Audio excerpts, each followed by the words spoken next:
Olá, queridos e amados irmãos, paz e graça da parte do nosso Senhor Jesus Cristo, que a paz do Senhor Jesus esteja com todos vocês. Meus amados, nós estamos juntos mais uma vez para a segunda, eu não posso dizer aula, mas segundo aprendizado, baseado no livro Batismo e os Dons do Espírito Santo de Martyn Lloyd-Jones. Eu fico feliz, irmãos, que o alcance do nosso canal aqui ele ainda é curto, é pequeno, mas mesmo com o alcance limitado que temos, eu já tenho na primeira aula que fizemos aqui sobre esse livro, tá aí no canal, você pode ver, nos dois canais, eu já tive pessoas, pastores, me procurando pelo WhatsApp e falando comigo, pastores em Santa Catarina, outro em São Paulo, outro em, me falha a memória, Fortaleza, que eram mais contidos na área do cessacionismo e já falando da realidade que eles estão vivendo quando decidiram abraçar a ideia de que precisam de um batismo no Espírito Santo. Nós temos hoje dois polos muito complicados para tratar disso. De um lado, nós temos um extremo, não posso falar dos pentecostais clássicos, mas porque seria muito injusto com eles se eu assim dissesse que esta é uma ideia do pentecostalismo clássico. Há um pentecostalismo teológico, doutrinário, bem firme, bem coeso, no meio disso tudo, mas ele se perde porque, como o meio pentecostal é muito grande, ele vai mais para as esferas dos escândalos aparecem mais do que as esferas dos que de fato estudam bastante sobre esse tema. Então, do outro ponto, da outra ponta da lança tem aquela chamada, os chamados cessacionistas. É aquela velha máxima de dizer que os dons cessaram e a realidade dos dons não é para a igreja mais, dos dons de poder, dos dons de 1 Coríntios 12, Atos é somente uma história e que nada ali vai se repetir na história da igreja. E esses são os cessacionistas, do qual eu já fiz parte, quando eu era pastor da Assembleia de Deus, fiz parte do polo do lado de lá e depois, quando vim para o lado de cá, fiquei mais contido nesse outro polo de extremo. E até a hora que eu fui despertado a entender que existe uma linha nesse meio termo, aí sendo colocada, que esta linha ela é mais coesa com as escrituras do que qualquer outra que é seguida por Martyn Lloyd-Jones. Os pais da igreja também seguiram assim, e muitas outras pessoas vieram seguindo. E o simples fato, irmãos, de dizermos que uma coisa deixou de existir, isto só por isso não quer dizer que ela deixou de existir. E é essa corrente do providencialismo que falamos aqui, que estamos defendendo, fala. Nós não estamos dizendo que nem um lado e nem o outro dessas duas celeumas aqui, quem está certo e quem está errado. Nós já estamos dizendo que há uma palavra na Escritura sobre os dons espirituais e sobre o batismo no Espírito Santo, e não é essa que está sendo contada. E um dos mais aguerridos nessa batalha é o teólogo reformado Martyn Lloyd-Jones. Então, Martyn Lloyd-Jones é aquele que diz que há sim muitos reformados que defendem a ideia de que os dons espirituais não cessaram, de que o batismo no Espírito Santo é atual e deve ser orado para se receber. Por que não? Ora, irmãos, se é uma ferramenta que foi dada à igreja para que a igreja cresça e prospere, no reino de Deus, não prospere materialmente. Quando eu falar em prosperidade, saiba bem disso. Mas se há esta ferramenta para que a igreja cresça, para que a igreja evolua, para que a igreja vá avante, para que a igreja seja vibrante, por que nós deveríamos desprezar essa ferramenta? Por que, irmãos, deveríamos desprezar e não orar pelo avivamento sério dentro da nossa congregação? Olha, particularmente dentro da nossa congregação aqui, da Igreja Palavra da Cruz, nós estamos vendo isso acontecendo de uma forma dinâmica. Quando nós nos posicionamos sobre isso no púlpito, havia um temor de que as pessoas não fossem entender, e todos, unanimemente todos entenderam. E a igreja hoje ela está passando por um momento que nós estamos sentindo que Deus a está preparando para algo que nós não sabemos o que. Mas esta é a gloriosa expectativa nossa. É que nós não sabemos para que Deus está preparando a palavra da cruz. Mas nós sabemos que Ele está preparando. Nós sabemos que o Cristo da igreja está preparando ela para alguma coisa, algo maior, algo que mudará ela de estágio. Então perceba bem uma coisa. Eu quero tratar com você aqui hoje sobre o batismo no Espírito Santo e a certeza bendita. A certeza bendita. É sobre isso que vamos tratar hoje aqui. Mas antes disso, irmãos, eu não acredito em um batismo no Espírito Santo desvinculado das Escrituras, porque o próprio Lloyd Jones diz assim: como o Espírito Santo virá sobre pessoas que não o conhecem. Eu não creio, de cada 100 batismos, pessoas que dizem que estão batizadas com o Espírito Santo, acredito que 99 delas nunca viram falar sobre isso. O que eles sentem é outras coisas, não é Espírito Santo. Até porque, se forem batizadas com o Espírito Santo, sentirão um gozo, alegria, entusiasmo da salvação, odiarão o seu pecado, odiarão tudo que são. E as pessoas que mais falam língua estão mais presas em pecado do que tudo. Então não acredito que seja essa vertente que esteja correta. Eu acredito que há uma vertente que busca incessantemente, que devemos buscar. E sobre isso, sobre conhecimento, eu quero falar com você rapidamente aqui, sobre alguns livros meus. Olha bem aqui. Verdades mais cruéis do Evangelho. Esse aqui é o primeiro kit que eu quero apresentar a vocês, tá? Verdades mais cruéis do Evangelho. Salvos de Deus por Deus, de quem Cristo nos salvou na cruz. Irmãos, esse livro é muito poderoso, muito bom.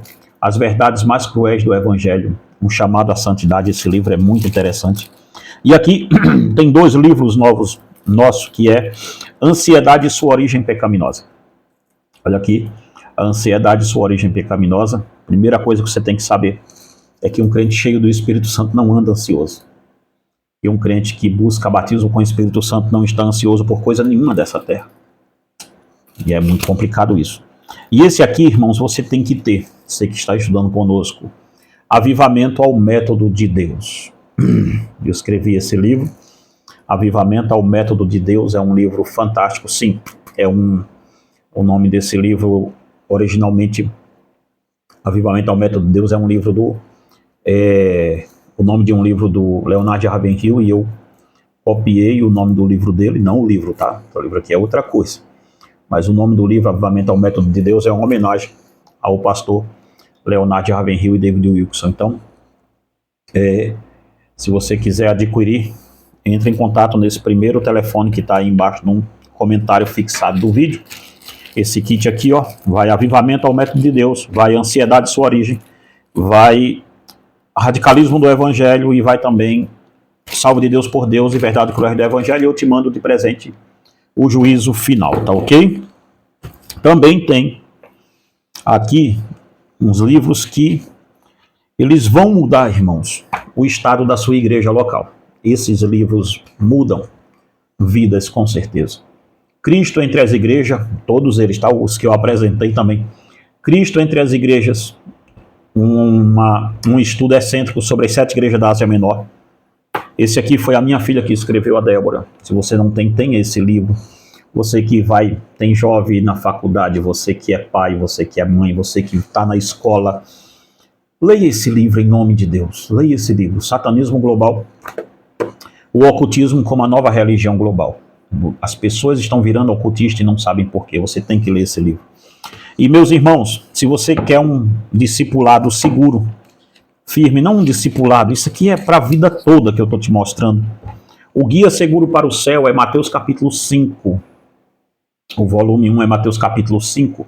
São 333 páginas, me parece, 330 páginas de livro, só o capítulo 5 de Mateus. O capítulo 6 de Mateus, esse aqui é o livro 2, tá? O Guia Seguro para o Céu, uma abordagem excêntrica sobre o Mateus capítulo 6. Nesse livro aqui eu trato sobre ansiedade, sobre lascívia, sobre muita coisa nesse compêndio aqui, tá? Então, se você quiser conhecer mesmo aí o que é que Jesus disse, porque se você é crente, o Sermão do Monte tem que fazer parte da sua vida. Então, adquire esses livros aqui, ó, e eu te mando de presente nesse kit também, A Mulher de Ló, uma dama para ser lembrada, tá bom? Qualquer kit nosso que você queira, meus irmãos, nós precisamos muito mesmo da ajuda de todos vocês. Qualquer kit nosso que vocês queiram, primeiro comentário fixado no vídeo, aqui embaixo, 31989458971, é o nosso telefone, você fala direto conosco. Tá aí no primeiro comentário fixado do vídeo. Vamos para o nosso estudo de hoje. Eu oro a Deus que o Espírito Santo vá até você e não eu, nem o livro do Martyn Lloyd-Jones te convença de que você precisa buscar urgentemente uma unção nova para o seu ministério, para a sua vida pessoal. E pare com esse marasmo que está aí. Então, a certeza bendita, como nós vamos falar sobre batismo com o Espírito Santo, a certeza bendita é que no prólogo do Evangelho de João, Lloyd-Jones diz, nos é dito que um cristão é aquele que recebeu da plenitude de Deus, graça sobre graça. Perceba, para tentar expor essa doutrina, eu sugeri que talvez a coisa mais conveniente a fazer seja considerar vários princípios ou propósitos gerais. Primeiro, a partir do ensino do Antigo e do Novo Testamento, é possível se crer que um cristão, sem ter recebido o batismo, que é possível ser um crente e um cristão sem ter recebido o batismo no Espírito Santo. O primeiro ponto que a gente tem que destacar aqui é: pessoas podem ser crentes e bons crentes, e mesmo assim nunca serem batizados no Espírito Santo. A ideia aqui é contrária àquela ideia de que, já que você é crente, você já foi batizado no Espírito Santo. E depois nós vamos discutir essa ideia de Paulo, quando diz todos fomos batizados no mesmo Espírito, e assim por diante. Fica tranquilo aí. E nós vamos discutir isso não hoje, por isso que são muitas aulas sobre isso aqui que nós estamos falando. Mas vamos chegar a essa discussão com certeza mais adiante. Então perceba bem uma coisa aqui. Você não pode ser um cristão sem ter o Espírito Santo. É por isso que a pessoa pode ser cristã sem o batismo com o Espírito Santo. Mas é impossível que ela seja um cristão sem o Espírito Santo. Porque é o Espírito Santo quem comunica a salvação para ela. O primeiro ponto é esse, a ser bem enfatizado aqui. Um cristão é um homem que nasce do Espírito. O Espírito faz a obra da regeneração nele. Se alguém não tem o Espírito de Cristo, esse tal não é dele, como está em Romanos 8, versículo 9. Assim, quando um cristão é, por definição, uma pessoa que tem o Espírito Santo habitando nela, isso não significa que ela é batizada com o Espírito Santo. Percebe? Uma pessoa pode ter. Um crente não é uma questão dele poder ter. O crente ele tem que ter o Espírito Santo morando nele. Todo crente tem o Espírito Santo nele. Porque é o Espírito quem comunica a ele que ele é um servo de Deus. É o Espírito quem comunica a ele e faz ele reconhecer o seu pecado e olhar para a cruz de Cristo. Disso nós não temos nenhuma dúvida, não é isso que está sendo colocado em xeque aqui.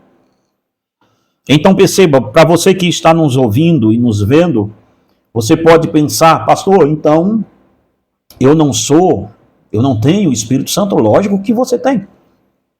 Você é uma pessoa guiada e gerenciada pelo Espírito Santo.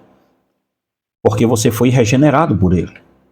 Então, para uma pessoa ser regenerada, nascer de novo, ela tem que ser pelo Espírito.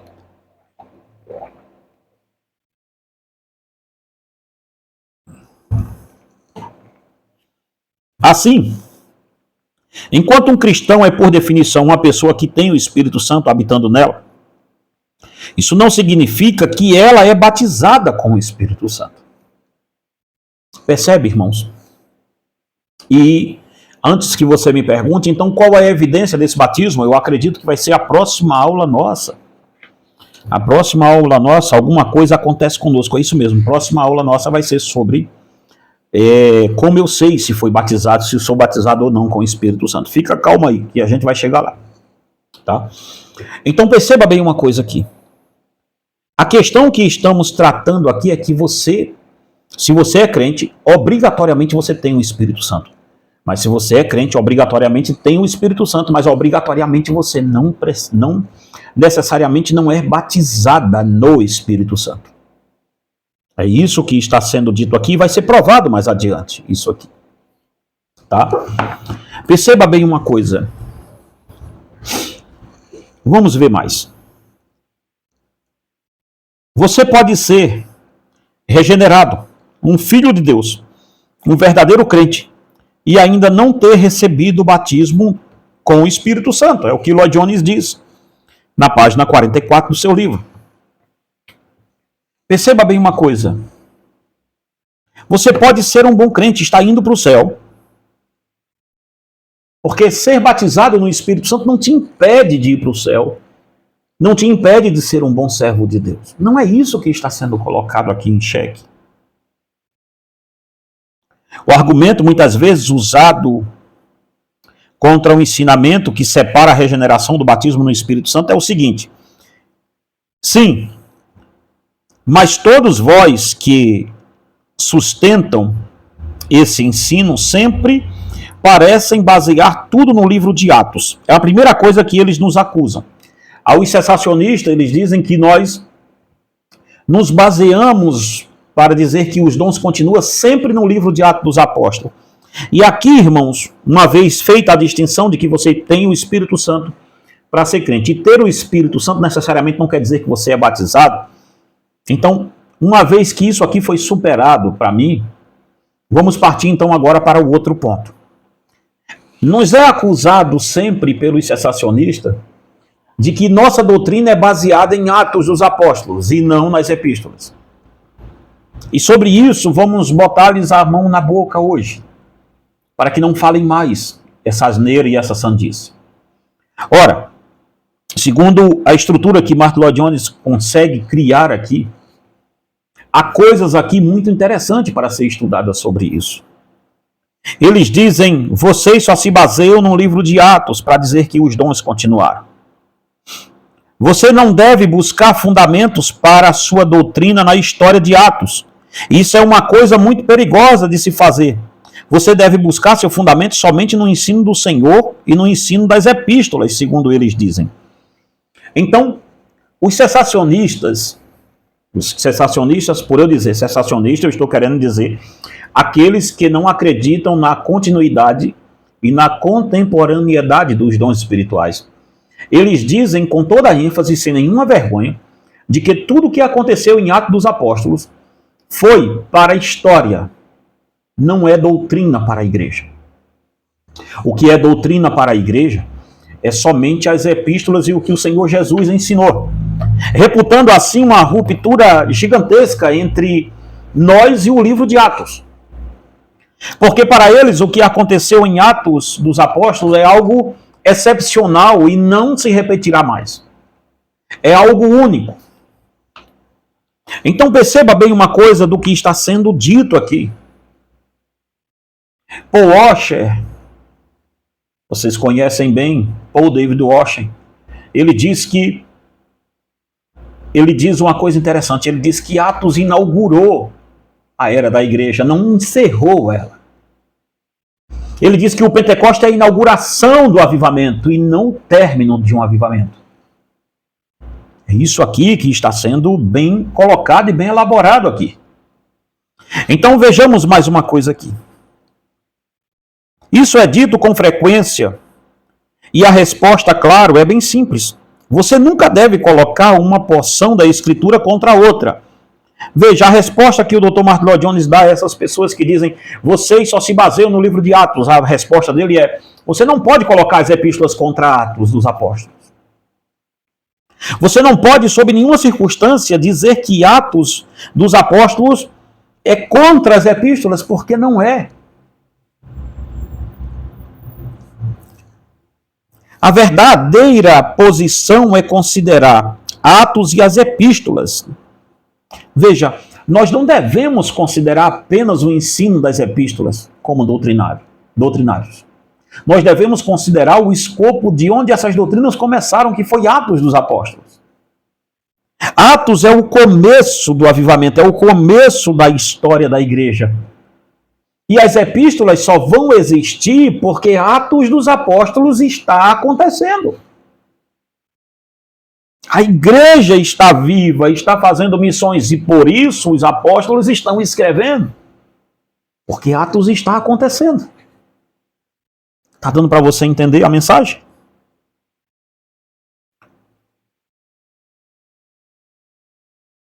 É característico da atitude crítica mais elevada colocar as escrituras contra as escrituras, depreciar uma à custa da outra. Assim existe essa resposta fundamental para tal crítica. Mas além disso, devemos ir além e afirmar. Certamente um dos principais opositores de Atos é nos mostrar, aliás, um dos maiores propósitos de Atos é nos mostrar o cumprimento dessa promessa concernente ao batismo no Espírito Santo. A promessa do Pai. Percebe uma coisa aqui, irmãos? Atos dos Apóstolos inteiro, é justamente para mostrar a nós o que uma igreja cheia, batizada no Espírito Santo faz. Então perceba bem uma coisa aqui. No primeiro capítulo de Atos, nosso Senhor, depois da ressurreição e logo antes da ascensão, volta-se aos seus discípulos com sua visão, que estavam com sua visão materialista e ainda estavam preocupados com a restauração do reino de Israel, e diz: não vos compete conhecer tempo ou época. Atos 1, 7 e 8. Mas recebereis poder ao descer sobre vós o Espírito Santo e sereis minhas testemunhas, tanto em Jerusalém como em toda a Judéia e Samaria e até os confins da terra. Uma coisa que fica muito claro e evidente aqui, e eu gostaria de abrir com vocês aqui, em Atos 2, e eu gostaria que você abrisse aí a sua Bíblia.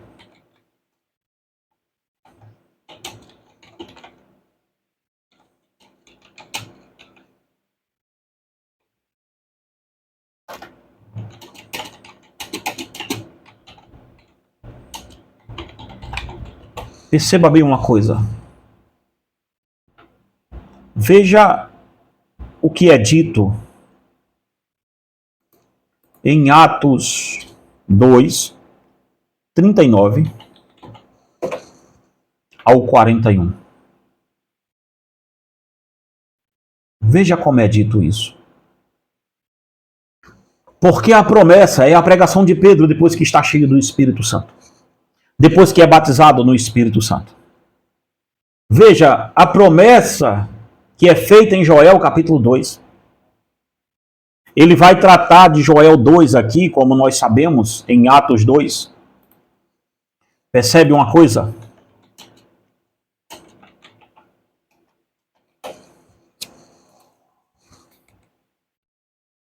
Veja bem.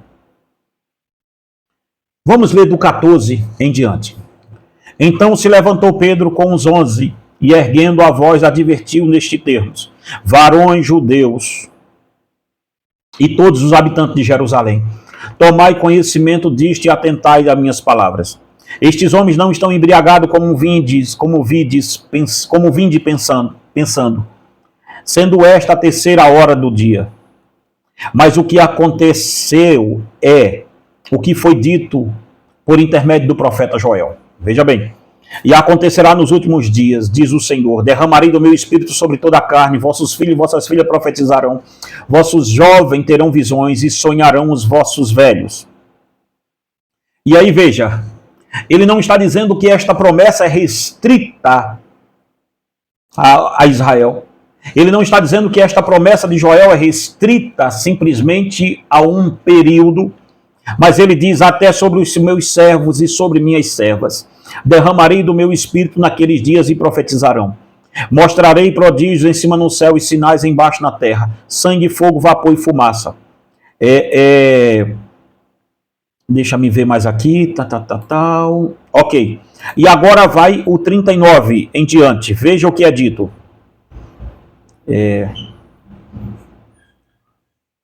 Ouvindo eles estas coisas, versículo 37, compungiram-se o coração e perguntaram a Pedro e aos demais apóstolos: que faremos, irmãos? Respondeu-lhe Pedro: arrependei-vos a cada um de vós e seja batizado em nome de Jesus Cristo para a remissão dos vossos pecados, e recebereis o dom. Veja, e recebereis o dom do Espírito. Ele não está falando deste dom aqui de ato de conversão, tá? Até porque o camarada já está convertido, que ele está sendo batizado. Pois para vós outro é a promessa, para vossos filhos e para todos os que ainda estão longe, isto é, para quanto o Senhor nosso Deus chamar. Então, veja bem uma coisa aqui. A promessa do Pentecoste não ficou limitada, segundo os apóstolos, apenas a um pedaço, a um colegiado apostólico de 12 homens e mais Paulo. É para todos que o Senhor chamar. É para todos que o Senhor erguer. É para todos filhos de Deus.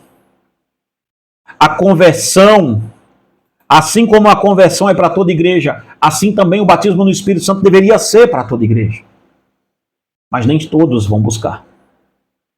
Nem todos vão querer. Então perceba bem uma coisa para ficar bem dito aqui. Você não pode colocar as epístolas contra o livro de Atos. Isso não vai funcionar assim. Naquele contexto, Jesus citou em Atos 1, 7 ao 8, Jesus citou a declaração de João Batista, lembra? Quando batizava com água, mas acrescentou que ele iria batizar com o Espírito Santo. Veja, João disse, olha, eu vos batizo com água para a remissão de pecado. Ok, veja, João está evangelizando, as pessoas estão vindo, estão se convertendo, mas ainda no ato da conversão, não é dito, João não diz que eles receberiam o batismo no Espírito Santo ali. João diz que aquele que vinha depois dele, que é mais poderoso do que ele, era este que tinha o poder de batizar no Espírito Santo. E não João. Eu posso ter o poder de batizar nas águas, irmãos, porque sou um pastor. Mas nunca o poder de batizar uma pessoa com o Espírito Santo. Só quem tem esse poder é o nosso Cristo. Então percebe, o capítulo 2 nos conta como o Espírito realmente veio, como o nosso Senhor havia profetizado sobre a igreja primitiva, sobre os 120 no dia de Pentecostes, e depois sobre os 3.000 que haviam crido. E continua nos dando mais exemplo e ilustrações, como já vimos. Ou seja, perceba, o Espírito Santo veio sobre eles, veio sobre os 120, depois veio sobre os convertidos, depois veio de novo, até em Atos 10 sobre os gentios. Certamente é bastante básico para qualquer doutrina do batismo com o Espírito Santo. Em Atos está escrito como isso aconteceu. Quais foram seus resultados? Como foi conhecido? E a parte essencialmente vital do ensino. Enquanto pessoas dizem, sim, mas isso foi apenas no começo, você sabe. Essa é uma acusação muito séria, a saber, que a Escritura não se aplica a nós. Ou seja, aqueles que dizem que Atos dos Apóstolos foi apenas para o começo, então nós temos que entender que faltam-lhes critérios teológicos e pedagógicos, filosóficos e espirituais para dizer que aquilo lá se encerrou. Porque uma coisa é muito simples, irmãos. Veja, eles continuam dizendo, concordamos, é claro que há momentos excepcionais na história da igreja, mas é sempre errado dizer que qualquer ensinamento na Escritura não tem nada a ver conosco, que foi algo excepcional. O que lemos em toda a Escritura deve ser aplicado a nós mesmos. É uma espécie de padrão, critério ou norma que devemos esperar individualmente no caso da igreja cristã. Deixe-me ilustrar o que quero dizer. O que é um avivamento da religião? Geralmente aceito que a melhor maneira de definir avivamento é dizer que é quando a igreja retorna ao livro de Atos, que é uma espécie de repetição de Pentecostes. Quando nós queremos falar sobre avivamento, não é correto então dizer a igreja tem que voltar para o dia de Pentecostes. A igreja tem que voltar a ser a igreja de Atos dos Apóstolos. Então perceba bem uma coisa aqui.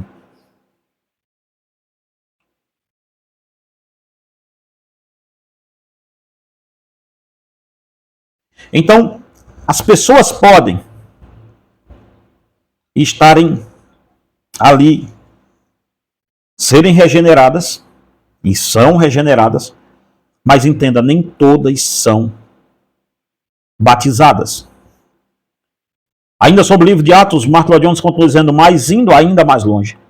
É isso para mim, e isso para mim é talvez o ponto mais importante de todos. Não há nada que seja mais fatal do que deixar de ver o ensino das epístolas sempre pressupõe a história que temos em Atos. Veja, Martin Lloyd Jones começa a traçar uma ideia da seguinte forma. Nenhuma doutrinação das epístolas, seja ela de Paulo, Tiago, Pedro, Judas,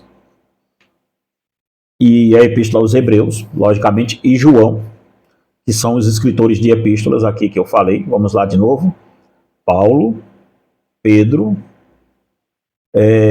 João e Judas. Acho que sim, se faltou mais alguém que escreveu a epístola aí, vocês podem acrescentar aqui no comentário que eu não estou lembrado. Mas o que é defendido aqui por Martin Lloyd Jones é que as epístolas só existiram porque Atos existiu. Então todo o ensinamento das epístolas é tirado do livro de Atos dos Apóstolos. Como? Ora, irmãos, e aí ele vai se apegar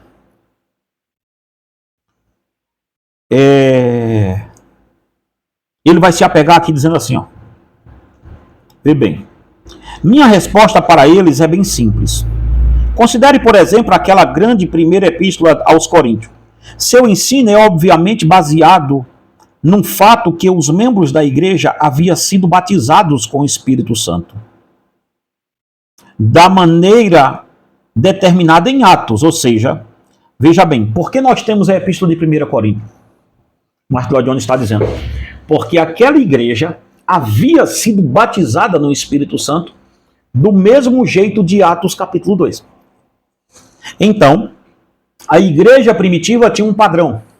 Era a igreja de Atos 2, de Jerusalém. Todas elas queriam ser iguais aqui. O padrão era Atos, o padrão era ser a igreja de Jerusalém, cheia do Espírito Santo, cheia dos dons. Este era o padrão. Então Lloyd Jones vai dizer, como nós vamos desprezar Atos se toda a doutrinação da igreja parte de ensinar a normatizar o que estava acontecendo em Atos dos Apóstolos. Percebe? Às vezes nos dizem, você nunca encontra as epístolas exortando as pessoas a serem batizadas com o Espírito. Isso está perfeitamente certo, mas a resposta é óbvia. Eles não são exortados a serem batizados com o Espírito porque já foram batizados com o Espírito.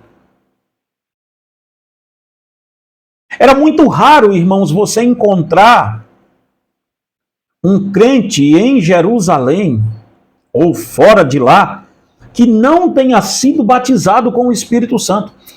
Você vai notar isso quando um pregador chega, Apolo, pregando com eloquência, mas Lucas é taxativo em dizer, mas ele só conhecia o batismo de João, dando a entender que sim, na igreja primitiva, em Atos dos Apóstolos, está dito que você pode ser um crente, pode ser um pregador, mas nunca ter conhecido o batismo no Espírito Santo.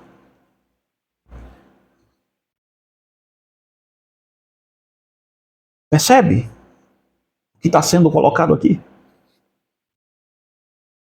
O fato de você não ser, isso não quer dizer que parou, isso não quer dizer que não exista. Só quer dizer que você não é.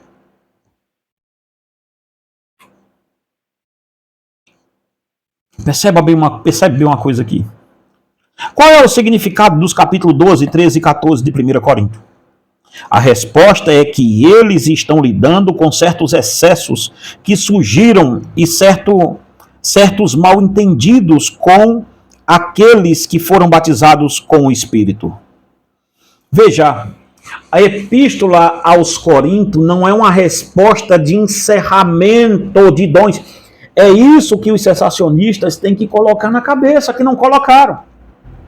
Paulo não está dizendo em nenhum momento que deve se parar de falar em língua. Ao contrário, ele regula como fazer.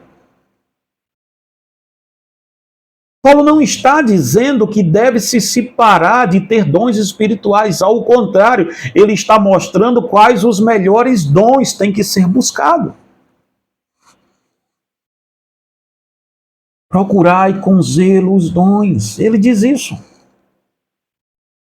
Ele não manda a igreja de Corinto, já que está usando ali, tendo excesso. Ele, a igreja de Corinto acabou com tudo, parou, encerrou, fechou. Pá. Não, ele não diz isso. Ele diz, vocês devem continuar fazendo isso é bom. Mas façam com ordem. Faça-se com decência. Porque Deus não é Deus de confusão. Porque onde o Espírito está, aí há liberdade, vocês não estão sendo libertos. Entende? Está uma bagunça. Mas isto só está mostrando, irmãos, que a igreja era viva. Que a igreja tinha problemas. Que a igreja não era morta. Se tinha excessos, se tinha crianças, se tinham pessoas carnais, se tinham pessoas assim, Paulo está dizendo, sim, tem.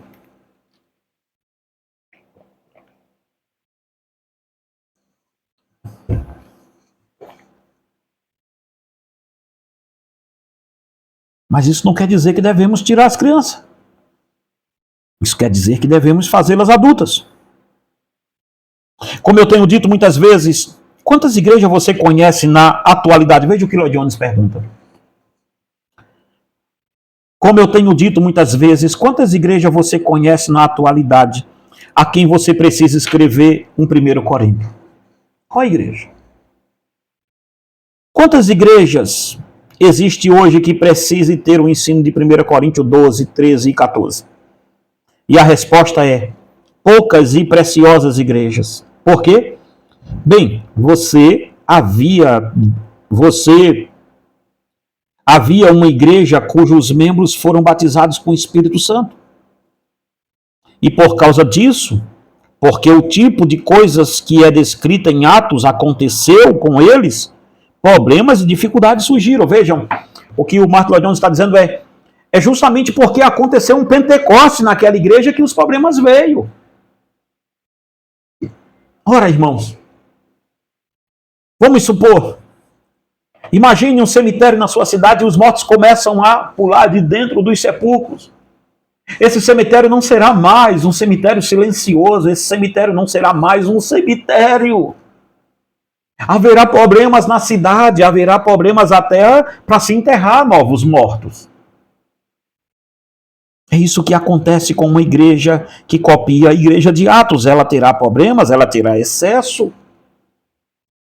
Mas entre ela ter excesso e dizer que ela não deve mais ter os dons, há uma distância bem grande desse recurso. Então veja o que é dito. Este é um assunto certamente muito importante. Isso mostra que essa tentativa de diferenciar entre o ensino de Atos e as epístolas é completamente falsa. As epístolas foram geralmente escritas para corrigir erros e falhas em situações que surgiram. Isso não é verdade apenas em 1 Corinto, mas é igualmente verdadeiro no ensino da epístola aos Gálatas. Perceba uma coisa. A epístola aos Gálatas, se você pegar, está se convertendo um monte de judeu. Judeus estão vindo para dentro da igreja, fariseus e assim por diante, só que eles estão trazendo os costumes deles, das leis cerimoniais, para dentro da igreja. Isso está acontecendo por causa de Atos. Atos é o fervilhão disso tudo. E ali, daquele judeu vindo, trazendo circuncisão, trazendo costume disso, costume daquilo, nasce a epístola aos Gálatas para regular isso aqui. Está dando para você entender? Então toda epístola vai nascer a partir de uma igreja viva, de uma igreja de Atos, de uma igreja cheia do Espírito Santo. E não de uma igreja morta, de um mausoléu, onde se cai uma moeda no chão, na hora da pregação, todo mundo olha para trás e vê o que é aquilo que está acontecendo. Não em uma igreja que, quando você vai, parece mais que o corpo de Cristo está sendo velado e não adorado. Não em uma igreja que já acendeu as velas e o seu sermão e o seu sermonário precisa urgentemente ser jogado no fogo. Nós vamos em igreja hoje, irmãos, que o cemitério é mais animado do que elas. E estas igrejas estão cada vez mais na moda aqui no Brasil e eu fico preocupado com isso.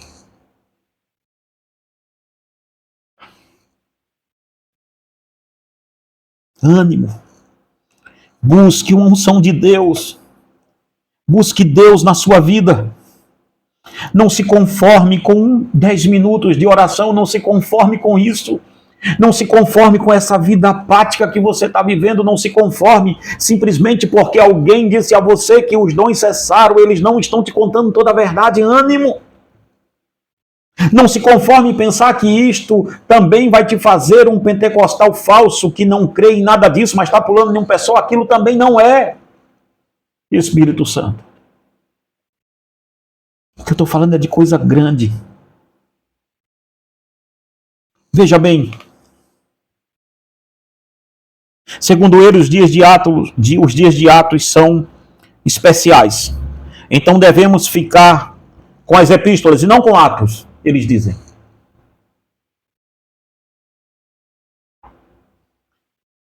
Alguém, Lloyd Jones disse que um certo escritor sensacionista escreveu assim: Atos é especial, mas o que é geral, o ordinário, pode ser encontrado nas epístolas.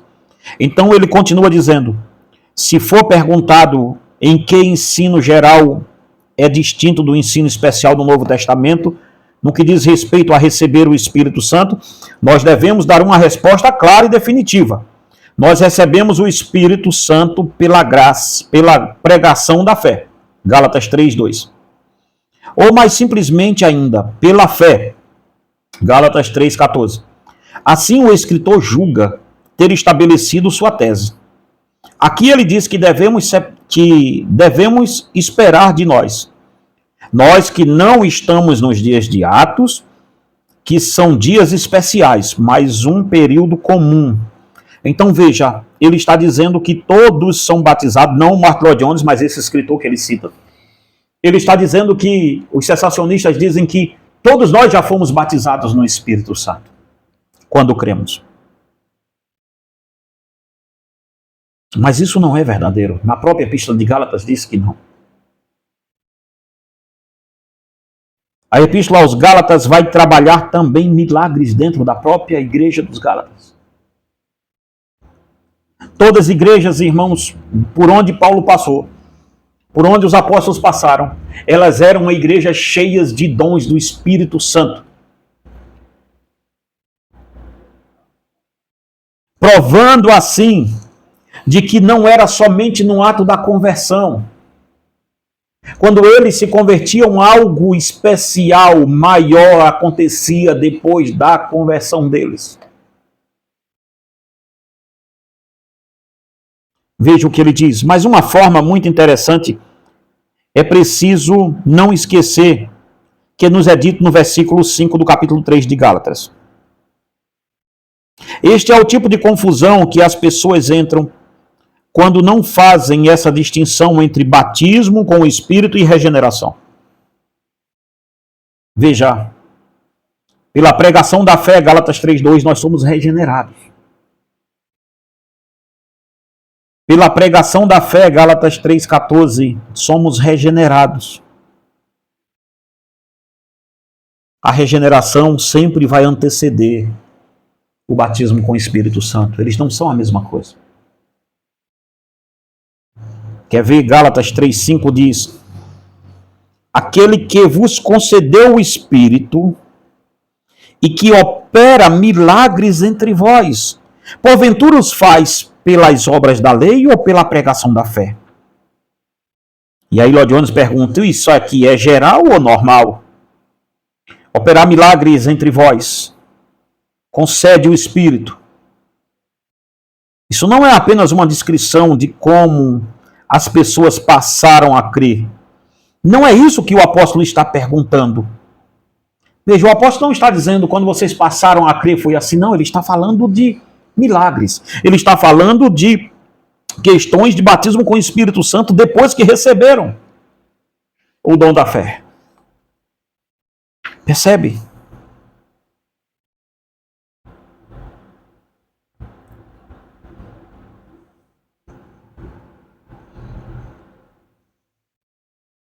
Aqui é falado que o Espírito, que a igreja de Gálatas recebeu operações do Espírito Santo. Veja.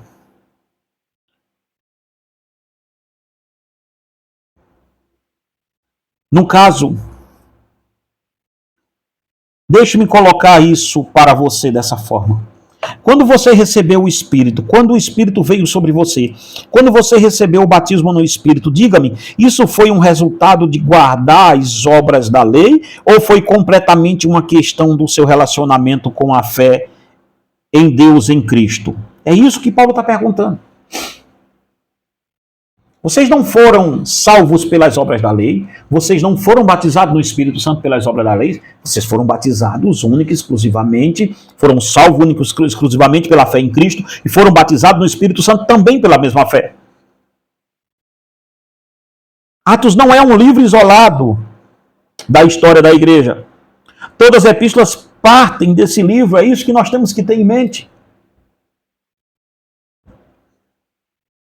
Não. Essa igreja dos Gálatas foi batizada e cheia do Espírito. Era uma igreja na qual milagres estavam sendo demonstrados. É claro que isso foi verdadeiro em cada igreja do Novo Testamento. Não apenas na igreja de Corinto, mas igualmente na galáxia. Percebe? As igrejas de Antioquia viram isso também de perto. Milagres. Poder de Deus acontecendo dentro delas. O mal, irmãos, é que nós hoje temos uma cristandade que está muito satisfeita em pular e sentir arrepios nos seus cultos. E outros estão muito satisfeitos na mornidão dos seus pecados e dizerem que isto não serve mais. E ninguém olhou para a igreja modelo. Ninguém olhou para a igreja de Atos dos Apóstolos.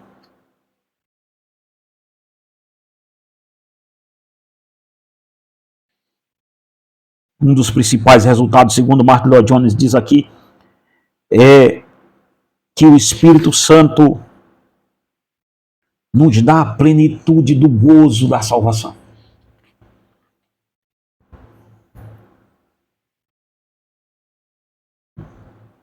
Percebe bem uma coisa.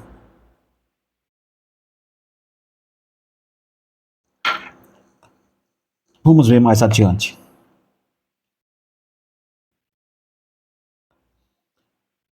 Basicamente, ele vai colocar aqui que você pode ser um filho de Deus, ter a fé salvífica, ter a fé salvadora em Cristo, mas não ter a plena certeza dessa fé.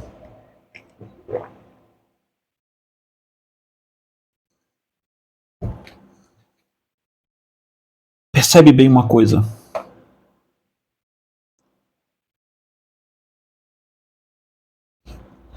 É o que Pedro vai chamar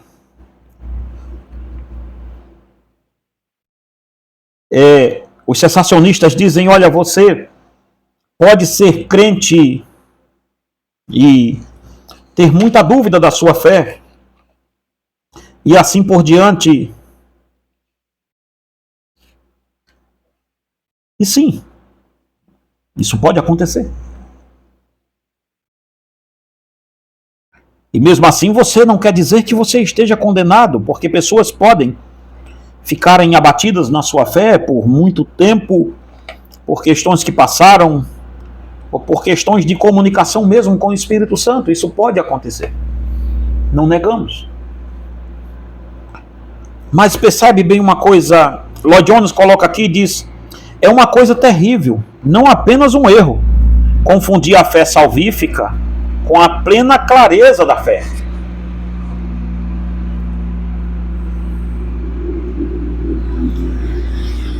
Só um homem, irmãos, só uma pessoa com total clareza da sua fé para fazer coisas grandiosas para Deus. Nenhum homem que não tenha total clareza da sua fé, isto não quer dizer que ele esteja condenado, mas isso quer dizer que ele não vai fazer coisas grandiosas para Deus. Você não pode fazer coisas grandes para Deus se você não tem a clareza da fé. No momento que você começa a fazer coisas desse tipo, você entra na dificuldade e começa a se contradizer. O escritor que citei, Martin Lloyd Jones, diz anteriormente, prossegue dizendo, às vezes o Espírito Santo pode operar distintamente a obra da nova aliança de glorificar o Senhor Jesus. Isso é revelá-lo e manifestá-lo de tal forma a nos fazer exultar com alegria indizível, cheio de glória. 1 de Pedro 1,8. Meu argumento aqui é que ele usa a expressão às vezes. Às vezes podemos ter visões e revelações, ou ter alguma experiência, como Paulo teve em 2 Coríntios 12, 1-4. Então ele adiciona isso. Nem por um momento eu nego qualquer uma dessas coisas. No entanto, este não é o propósito habitual, geral ou comum de Deus para com o seu povo, mas assim o ministério incomum, particular e excepcional do Espírito para alguns. Nem devem as pessoas que têm a experiência exortar as mesmas sobre outros, como se fosse uma norma espiritual. Veja, ele pega um cessacionista aqui para um diálogo e ele diz que esse tipo de gente diz, olha, Deus pode fazer isso. Não está dizendo que ele não possa. Deus pode dar uma visão a um, pode dar um dom especial a outro, mas isto não é a regra. Isto é uma exceção, porque a regra é que isto não vai mais acontecer.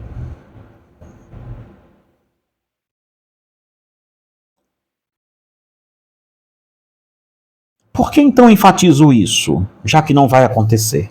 Bem, isso é muito interessante.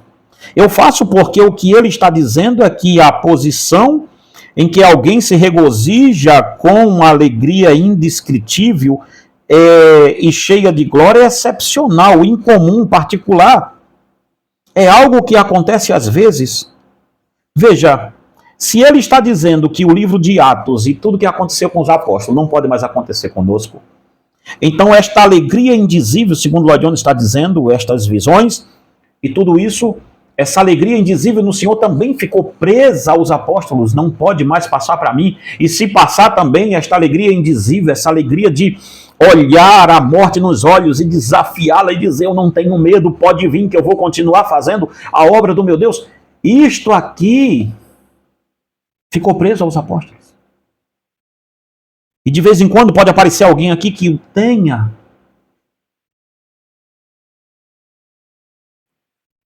Então Lloyd Jones pergunta, mas o que a Escritura diz? Para quem o apóstolo Pedro está escrevendo? Ele começa assim, 1 de Pedro 1, Pedro, apóstolo de Jesus Cristo, aos eleitos que são forasteiros da dispersão, no Ponto, Galácia, Capadócia, Ásia e Bitínia, eleitos segundo a presciência de Deus Pai, e em santificação do Espírito para a obediência e a aspersão do sangue de Cristo. Veja, ele está escrevendo para cristãos excepcionais? Para um corpo de apóstolos ou líderes da igreja apenas? Ele está escrevendo para pessoas dizendo, vocês são parte de um povo muito incomum? Não. Ele está escrevendo para membros comuns da igreja, cujo nome ele nem conhece, para forasteiros da dispersão. Ele diz, eu estou lhe escrevendo e sei que vocês, a quem não havendo visto, amais, no qual não vendo agora, mas crendo, exultai com alegria indizível e cheio de glória. Pedro deixa muito claro que não está escrevendo sobre algo excepcional, que acontece às vezes. Não. Ele está presumindo que seja normal a experiência normal de membros comuns e anônimos da igreja cristã. E ainda assim, veja você, por causa de uma doutrina errada, o escritor citado acima diz que isso acontece às vezes, que isso é excepcional. Sabe por que paramos, irmãos, de ver igrejas cheias do Espírito Santo? Porque nós temos um ensinamento equivocado, errado, sobre o batismo no Espírito Santo. Nós temos uma igreja, hoje, principalmente as igrejas reformadas e batistas até arminianas, que são cessacionistas também, algumas delas, sobre o batismo, sobre o ensinamento errado, nós estamos privando pessoas de buscarem a conhecer, a ter a alegria indizível do Espírito na vida delas. E é por isso que a vida dessas pessoas, na maioria das vezes, parece um mausoléu. Sem alegria, sem ousadia, sem saber dizer não, sem saber dizer sim, totalmente apático, arrogante, misturando-se com afoiteza, com ousadia, não sabem distinguir o que é uma coisa da outra, mas percebe.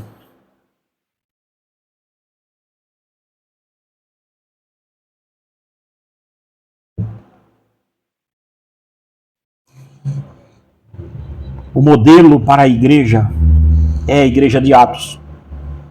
E ela foi batizada no Espírito Santo.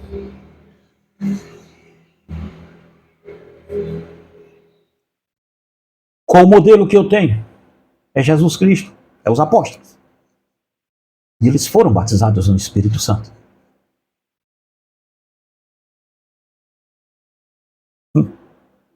O Novo Testamento, veja, qual a explicação? Bem, deixe-me repetir. Todo o ensino das epístolas é pressuposto e baseado na história do que aconteceu em Atos. Em outras palavras, Há apenas uma maneira pela qual você pode entender as epístolas do Novo Testamento, e é esta, veja. Há apenas uma maneira de se entender as epístolas do Novo Testamento, e é esta que ele vai colocar. Deus iniciou a igreja cristã ao derramar seu Espírito sobre seus discípulos. Assim, a igreja do Novo Testamento é uma igreja que é batizada com o Espírito. E todo o ensinamento do Novo Testamento presume isso. Muitas vezes a igreja de hoje não é assim. Ela não foi nada disso em sua longa história. Ela não é assim hoje, mas é assim que ela deveria ser. Nós queremos copiar igrejas, irmãos. Nós queremos copiar, me desculpe pegar no pé, mas nós queremos copiar igrejas da era medieval, de Calvino e de Lutero. Nós queremos copiar a igreja disso, a igreja daquilo, mas nos esquecemos que o padrão de igreja não são essas. O padrão de igreja não é o Westminster. O padrão da igreja não é nada disso. O padrão da igreja é Atos 2. E se seguirmos aquele padrão, aquela igreja foi batizada no Espírito Santo. Cheia do Espírito Santo. Os crentes lotados dele. Abarrotados dele. Agora, nas epístolas do Novo Testamento, você obviamente não faz exortações às pessoas para que busquem batismo no Espírito Santo. Por quê? Porque elas já eram batizadas no Espírito Santo. Percebe bem uma coisa aqui? Eu quero passar rápido aqui com vocês, que já chegou a 1 hora de vídeo aqui. Veja bem uma coisa. A igreja era batizada no Espírito. Lloyd Jones diz, para mim, a prova definitiva dessa distinção vital entre regeneração e o batismo no Espírito, o ensino diz que você pode ser regenerado e ainda não ser batizado com o Espírito. Não é outro senão o caso do nosso Senhor e Salvador Jesus Cristo. Percebe uma coisa, Jesus como homem. Olha bem isso aqui. É interessante notar que pessoas que não reconhecem essa distinção nunca se referem a ela dessa maneira. E, no entanto, é tão vital. É hora de observar relatos de seu batismo, do batismo de Jesus Cristo. Aqui está ele, o eterno Filho de Deus, mais do que regenerado. A palavra que sempre foi o Filho de Deus. O Filho de Deus encarnado. Aqui ele está exposto como um homem encarnado. E ainda assim você lembra o que aconteceu com ele? A fim de cumprir toda a justiça, como ele afirma a João Batista, se submeteu ao batismo. E é isso que lemos. E aconteceu que ao ser todo o povo batizado, também foi Jesus, e estando ele a orar, o céu se abriu. E o Espírito Santo desceu sobre ele em forma corpórea de uma pomba. Ouviu-se a voz do céu, tu és meu filho amado, e em ti me comprazo. Lucas 3, 21 ao 22. Olha o que Martin Lloyd Jones vai levantar aqui, como isso aqui é lindo e interessante. E você percebe o que aconteceu depois disso. Lucas 4:1 diz, Jesus cheio do Espírito Santo. Aconteceu quando o Espírito Santo desceu sobre ele, quando ele estava lá no Jordão, cheio do Espírito Santo. Voltou do Jordão e foi guiado pelo mesmo Espírito no deserto. E novamente, olha o verso 14.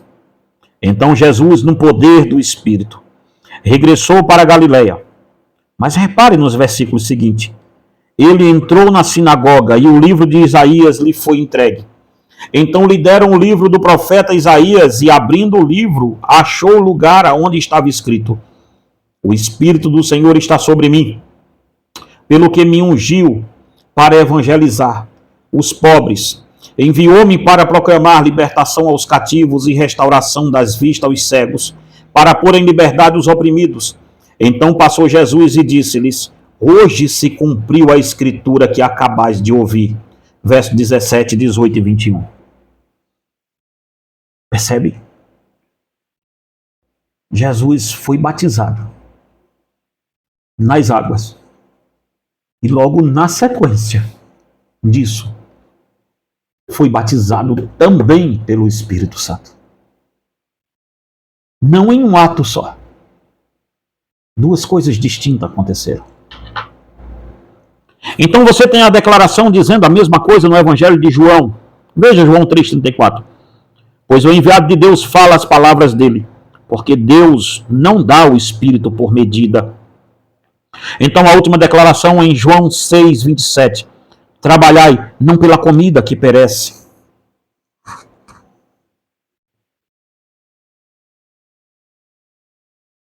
Isso, trabalhai não pela comida que perece, mas pela que subsiste para a vida eterna, a qual o Filho do Homem vos dará, porque Deus, o Pai, a confirmou com o seu selo. Veja, já encontramos essa palavra selo em Efésios 1,13. Tendo nele também crido, foste selado com o Espírito da promessa. Deus Pai selou o seu Filho. Ele selou no Jordão quando enviou o Espírito Santo sobre ele. Ele recebeu o Espírito em plenitude. Para quê? Aqui está o ponto crucial. Nosso Senhor estava lá, entrando em seu ministério público. Ele havia vivido como homem, trabalhado como carpinteiro. Mas agora, com a idade de 30 anos, ele estava inaugurando o seu ministério. E aqui está o ensinamento. Porque ele havia se tornado um homem e estava vivendo a vida neste mundo como homem, embora ele ainda fosse eterno, o eterno Filho de Deus, ele precisava receber em sua plenitude o Deus, e Deus lhe deu o Espírito. O Espírito desceu sobre ele. Então lemos que cheio do Espírito ele foi no poder do Espírito, Lucas 4,14. E começou a pregar. Ele disse, eu fui ungido com o Espírito para proclamar. Em outras palavras, nosso próprio Senhor não poderia atuar como testemunha, pregador e testificador do Evangelho da salvação sem receber este revestimento do Espírito. E isso, espero poder mostrar a vocês, é o propósito do batismo com o Espírito Santo. Segundo o pastor Marcelo Jones está dizendo que um dos propósitos maiores do Espírito Santo é nos fazer testemunhar, pregar o Evangelho com ousadia e sim, ter dons. Assim como Jesus impor as mãos sobre as pessoas e eles serem curados, sim, e por que não?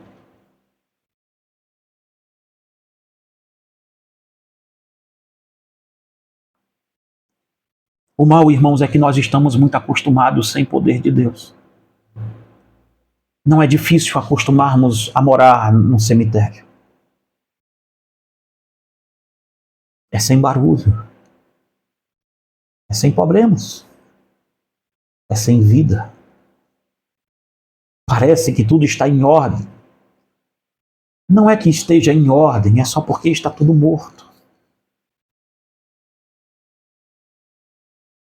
Talvez essa seja a sua realidade hoje. Nada acontece na sua vida, nem de bom e nem de ruim. Talvez não é porque esteja tudo bem. A minha igreja é assim, pastor, igual a minha, eu estava acostumado.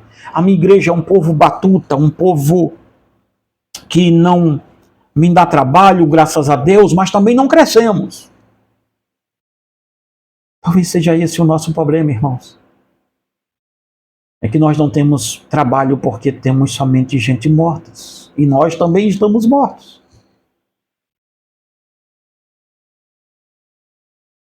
Agora você vê o argumento, nosso Senhor é eternamente o Filho de Deus, mas embora ele fosse Filho de Deus, para fazer a obra como o Messias é semelhança do homem, na forma de um servo, ele precisava desse batismo com o Espírito.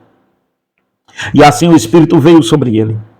Assim como veio sobre os 120 no cenáculo, sobre Cornélio em sua casa, como também vem sobre as pessoas em todo o tempo de avivamento.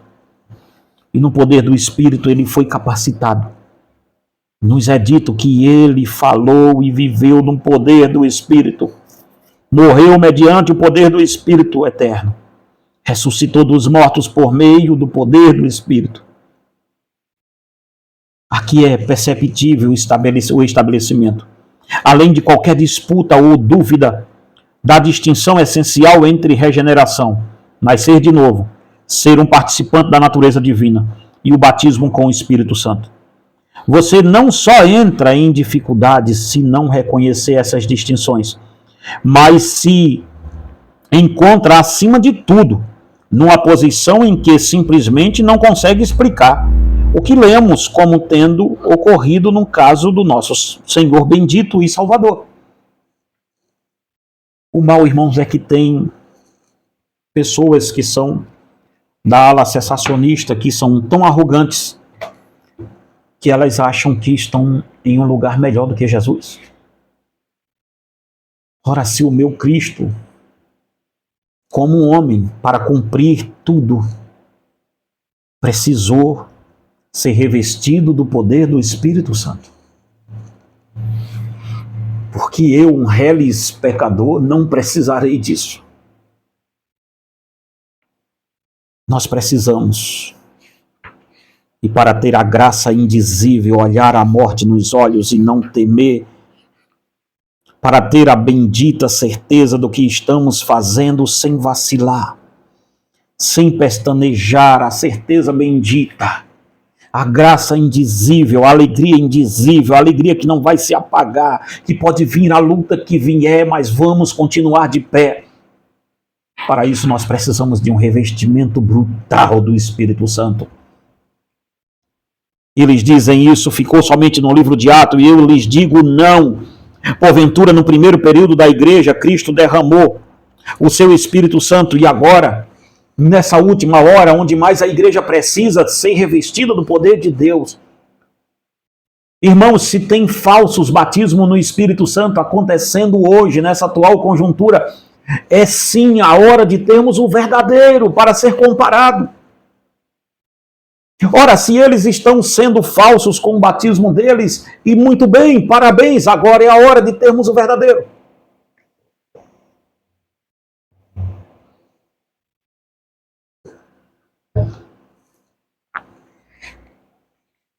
Não existe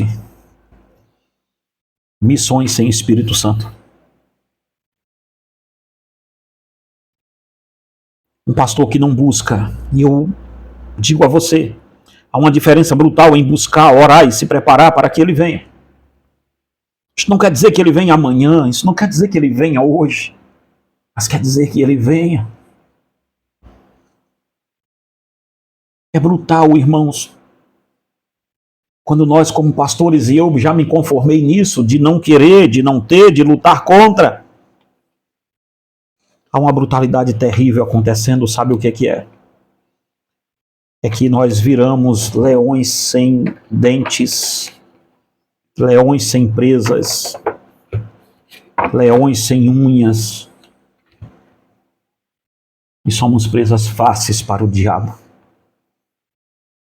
Uma igreja sem o Espírito Santo, sem o batismo no Espírito Santo, sem a busca real do que é o Espírito Santo, ela não vai desafiar a morte nunca. Ela vai ser simplesmente uma igreja, um mausoléu. E nada além disso. Eu vou te dar, de novo, a ideia. Avivamento ao método de Deus. Adquire esse livro. Em nome do Senhor. Você precisa ler esse livro. Seja impactado por Deus. Meus amados irmãos, eu oro ao Espírito Santo que ele vá até você e que toque no seu coração e diga: algo está errado aí. Eu peço a você que compartilhe esse vídeo, que faça ele chegar em mais gente, em nome de Deus. Faça como o pastor de Santa Catarina me falou: pastor, eu vou comprar esse livro e vou levar para dentro da igreja. Eu te aconselho também a levar esses outros aqui para dentro da sua igreja também. Faz isso. Ensine o seu povo, baseia-se aqui. Leva esse livro, começa lá. E depois você vê e me conta o que é que está acontecendo com a sua igreja. Nenhum avivamento vem desprovido ou divorciado da palavra de Deus. Meus amados irmãos, que Deus em Cristo te abençoe e te guarde em nome de Jesus. Continua orando pela nossa vida. Continua orando pela minha família. Continue orando por nós. Querendo nos ajudar? Entre em contato conosco aqui. Primeiro comentário fixado do vídeo. Esse telefone que está aí é o meu. Você fala diretamente comigo. Que Deus te abençoe e te guarde em nome de Jesus.